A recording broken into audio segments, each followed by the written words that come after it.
guys, welcome to video 4 of the scapulohumerus video series. This last one is optional. We did it in the class, but you don't have to add this as a part of your program. The reason why I wrote it down on the program sheet and the series is because I know how tight we are, and I know how much it could benefit us from doing some more stretching. Now, if you don't have a lot of time, of course, or you want to keep this below an hour or an hour, I really recommend not putting it in there and maybe placing it on another day or somewhere you need to get this in if you've got some really tight shoulders. Or if you're doing this as a standalone, you're just doing the shoulder series or upper body, the whole upper body, then of course this could be an option for you. So we're first just going to start with lying on our stomachs. We're in a 3-part stretch series. We're going to go straight arm, bent arm, and then straight arm overhead about a 45-degree angle. So what this looks like is I'm going to lie down. I'm going to bring my knees in line with my belly button. So bring them up a little bit. I'm going to bring the arm in line with my shoulder.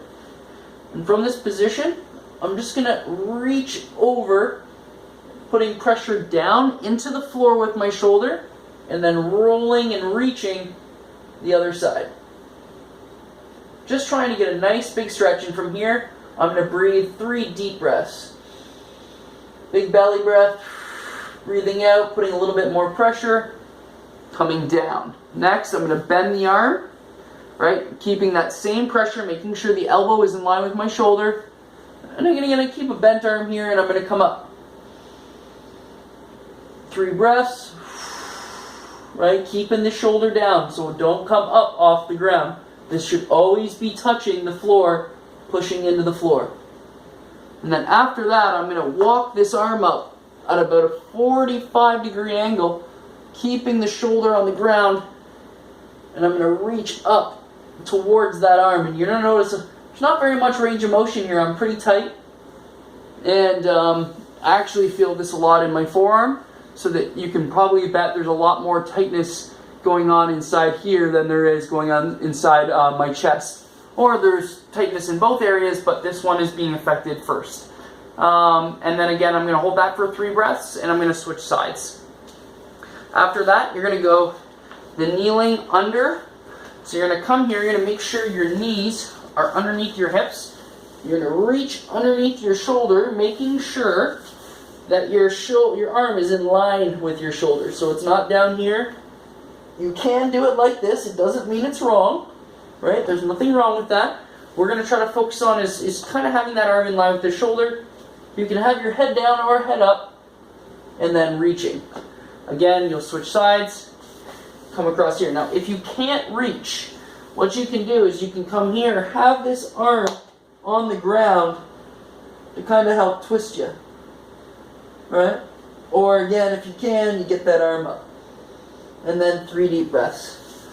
Last exercise you're going to do is the capsule stretch. So you're going to come down on your belly. You're going to bring your shoulder underneath. And if you feel a stretch here while you're sitting over top of your arm, if you don't feel much of a stretch, I want you to bring that knee up. So whatever arm you're using, you're going to bring that knee up in line with your hip. This arm over top, and you're just going to hold that. You should feel quite a bit of a stretch come right through that shoulder area. So these are 3 specific stretches, or actually I guess 5 specific stretches that you can really do to open up your shoulders, stretch out your chest, and feel good up top, and to move better, feel better through stretching as well as mobility. Alright, so this caps it off for the scapula and humerus video series, and next up we're going to have to go through a little bit of a video series as well with the hip and femur. So look forward to those videos, and I hope you're putting these to good use and educating yourself and understanding the methods and how to do it, and then applying it. Thank you.